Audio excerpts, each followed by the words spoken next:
Welcome to Daily Papers, the podcast where we break down fascinating new research into bite-sized conversations. Today we're diving into a situation that's thankfully rare but incredibly challenging, a mass casualty incident. Think of a natural disaster, a large-scale accident, or a terrorist attack. The number of injured people can instantly overwhelm first responders. In that chaos, the first and most critical job is triage, quickly figuring out who needs help most urgently. It's a life or death decision-making process under extreme pressure, and that's where today's paper comes in. It's titled Multimodal Bayesian Network for Robust Assessment of Casualties in Autonomous Triage, and it explores a fascinating question. Could we use robots to help with that initial triage? The idea is that you could send a robot or a drone into a dangerous area to do a quick first pass. It could assess injuries from a safe distance, giving human responders a crucial heads up on the situation before they even enter. But there's a big problem. Right. A robot can be equipped with all sorts of sensors, high-resolution cameras, thermal imaging, microphones. It can see a lot, but how does it understand what it's seeing? How does it connect the dots like a trained paramedic would? Exactly. Most modern AI is what we call data-driven. You show it millions of examples and it learns to recognize patterns. But we don't have millions of videos of real disaster scenarios to train an AI on. And even if we did, these environments are incredibly messy. There's smoke, dust, debris, and poor lighting. A standard vision algorithm might easily get confused.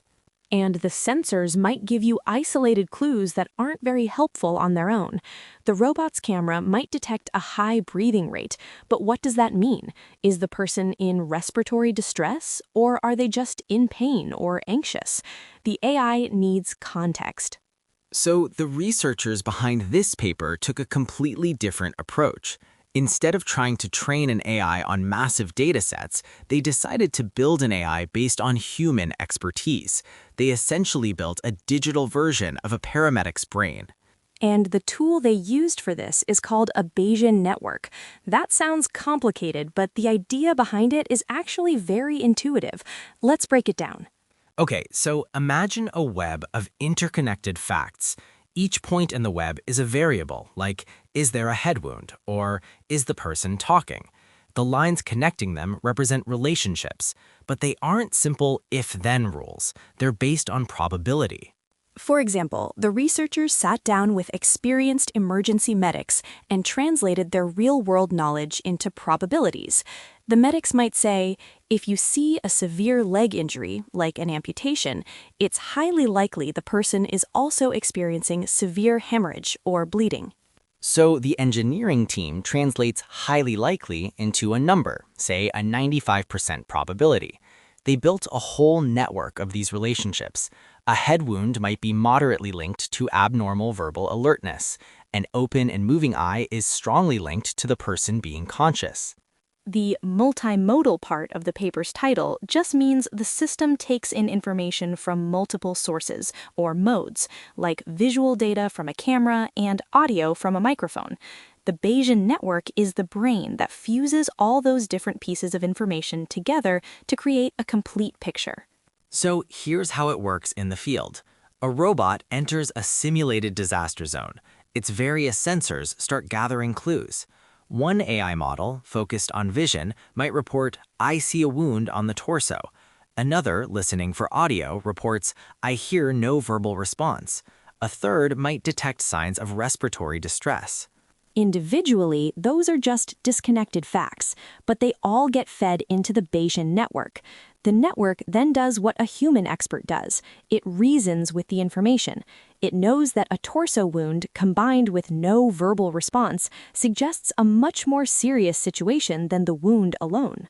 And what's really clever is that it can handle uncertainty and missing information. If the robot's view of a casualty's legs is blocked by rubble, the system doesn't just give up. It makes the best possible guess based on the information it does have, like the person's breathing and alertness. It can reason from an incomplete picture, which is essential in a chaotic environment. Okay, so the theory sounds great, but does it actually work?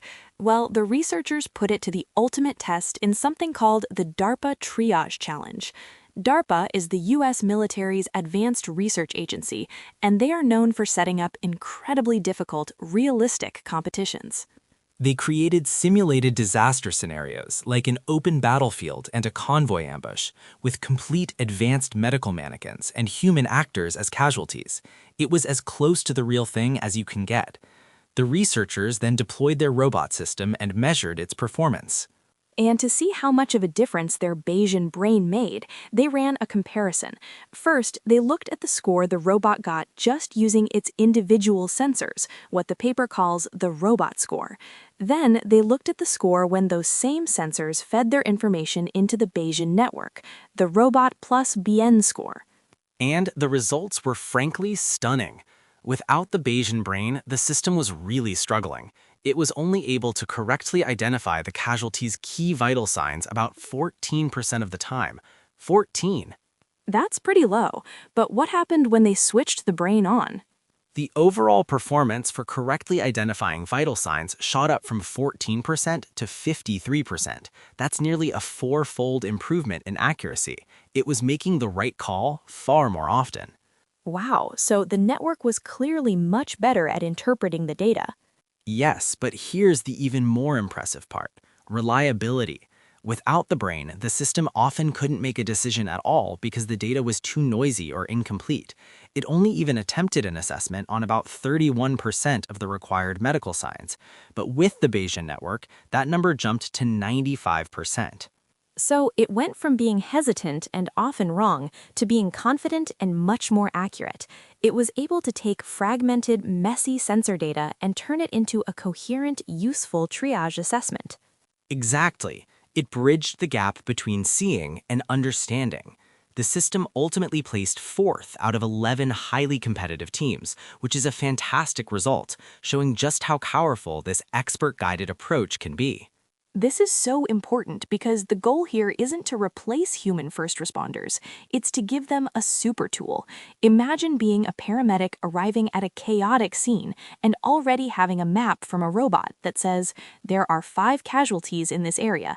These 2 are the most critical. Start with them. It's about getting the right care to the right people faster. And by building the AI on expert rules instead of just data, the system is also more transparent. You can trace its logic back and understand why it made a certain recommendation, which builds trust. So this paper offers a really promising path forward for using AI in high-stakes emergency situations, one that's robust, transparent, and built on the foundation of human expertise. It's a powerful example of how AI can augment, not replace, human skill when it matters most.